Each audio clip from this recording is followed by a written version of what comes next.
बंधु माने आजिर एही कार्यक्रम को आपण मानकु स्वागत। तो नुआ वर्ष 2025 उपलक्षे आपण मानकु समस्त को मोर ढेर सारा शुभेच्छा एवं शुभकामना। तेबे आजिर एही कार्यक्रमटी वृष राशि व्यक्ति विशेष मानक पई बहुत ही गुरुत्वपूर्ण अटे। वृष राशि व्यक्ति माने आपण माने जेते चिंतारे थिले जेते समस्या भितरे थिले एही 2025 मसियारे आपणकर सबु समस्यार अंत हेबाको जाउछि, सबु चिंतार मध्य अंत हेबाको जाउछि। आपणकर दुखर दिन शेष हेबाको जाउछि। आपणक जीवन रे पुणी थरे नूतन सूर्योदय हेबाको जाउछि। तेबे बंधु माने एही वर्ष 2025 टी आपणक पई काहेकि एते विशेष अटे से विषय रे आजिर एही वीडियो रे आमे माने विस्तार भाबरे जानिबा। एही वर्ष जेउ सब ग्रह माने राशि परिवर्तन करिवे तो राशि परिवर्तनर आपणक उपरे केउ भली प्रभाव पड़िबो, ग्रह मानकर गोचर परे आपणक जीवन रे केउ सब परिवर्तन आसीबो से विषय रे मध्य आजिर एही वीडियो रे आमे माने विस्तार भाबरे जानिबा।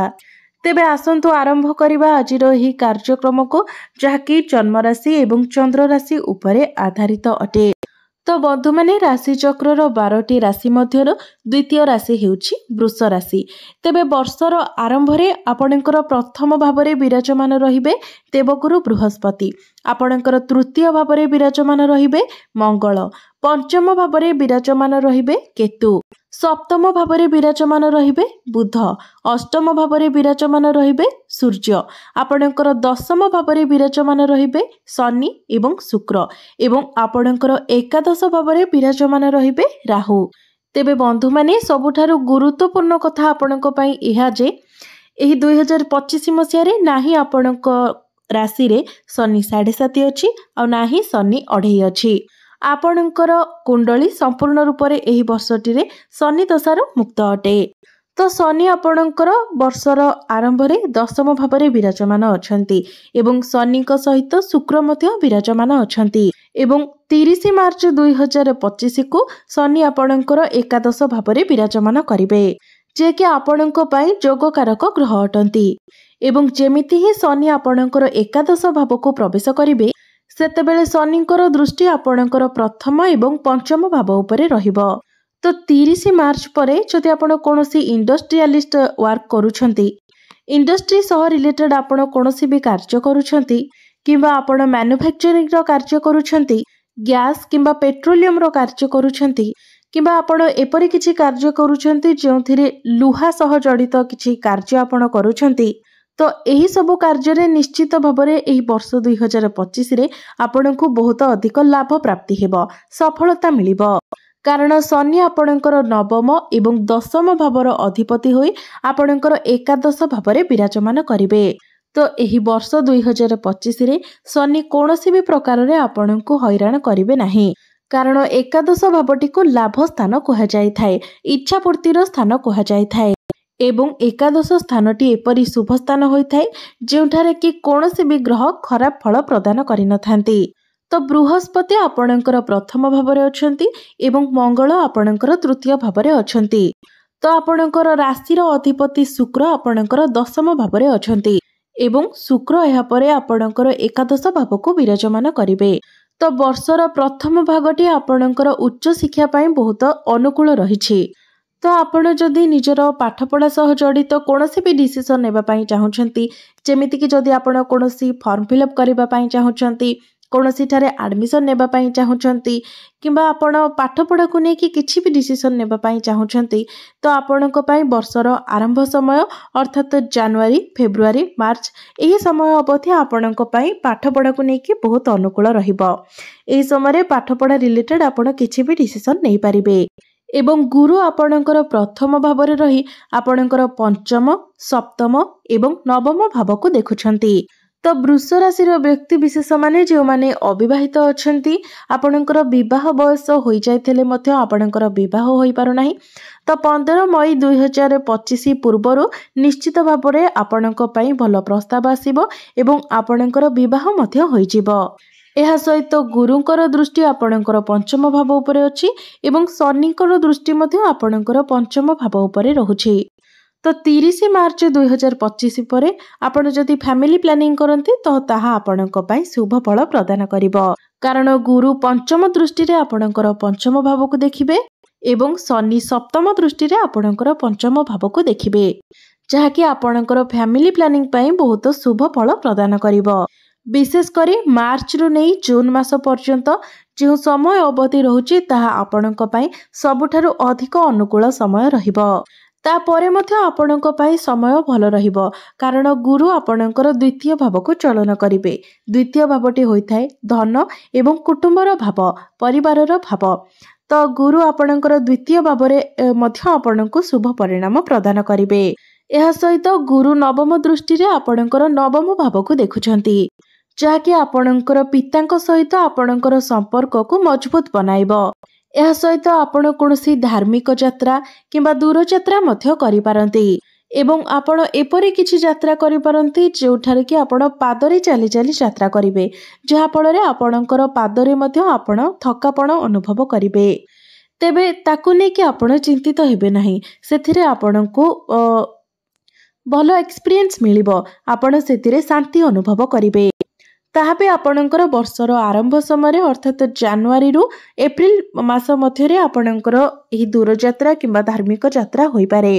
तो 15 मई 2025 रे गुरु आपणकर प्रथम भावरु बाहरी आपणकर द्वितीय भावरे प्रवेश करिवे एवं जेमिति ही गुरु आपणकर द्वितीय भाव को आसीबे तो गुरुंकर दृष्टि आपणकर षष्ठ एवं अष्टम भाव उपरे रहिबो। तो सेतेबेले आपणको लिवर, डाइजेशन, स्टमक ए सब प्रति आपणको ध्यान देबार अछि। आपणकर मोटापण मध्य बढ़ी जाय पारे, तेणु आपणको निजर खाद्य प्रति मध्य विशेष ध्यान रखिबार अछि। आपणको खाद्य को नियंत्रण करिबार अछि। आपण जदि पारिबे तो बाहरर खाद्य को जदि आपण संपूर्ण रूप रे अवॉइड करंती तो ता मध्य आपणको पई भल रहिबो एवं आपण हेल्दी खाइबा पई मध्य चेष्टा करंतु। एहा सहित जोग, व्यायाम, प्राणायाम करिबा पई मध्य चेष्टा करंतु। एहा सहित गुरुंकर दृष्टि दशम भाव उपरे मध्य रहिबो, जहा फଳରେ आपणको मध्यरे मैनेजमेंट स्किल्स बढ़िबो। आपणकर कार्य क्षेत्र रे आपण प्रशंसार पात्र हेबे। आपणकर सीनियर्स हुंतु किंबा आपणकर बॉस हुंतु किंबा आपणकर सहकर्मी हुंतु, सेमाने आपणको प्रशंसा करिवे। एहा सहित कार्य क्षेत्र रे आपणको अचीवमेंट मध्य मिली पारे, पद प्रतिष्ठा मिली पारे। गुरु आपणकर द्वितीय भाव को आसीबा द्वारा आपणकर कथा कहबार शैली रे मध्य परिवर्तन आसीबो। आपण निजर कथा द्वारा अन्य मानकु आकर्षित करि पारिबे। तो जदि आपण कम्युनिकेशन लाइन अछंती, काउंसलिंग करूछंती किंबा आपण शिक्षक अछंती, आपण ज्योतिष अछंती किंबा आपण लॉयर अछंती, जे सब काम कथा कहबा उपरे बेसी डिपेंडेड अटे, से सबु कार्य रे जदि आपण जड़ित अछंती तो ताहा आपणको बहुत अधिक शुभ फल प्रदान करिवो।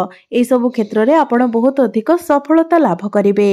गुरुंकर दशम भाव को दृष्टि पड़िबा हेतु आपणको मध्यरे मैनेजमेंट स्किल्स बढ़िबो। जदि आपण डॉक्यूमेंटेशन ने काम करूछंती, बैंक रे कार्य करूछंती, तो ए सबु क्षेत्र रे मध्य आपणको बहुत अधिक सफलता मिलिबो।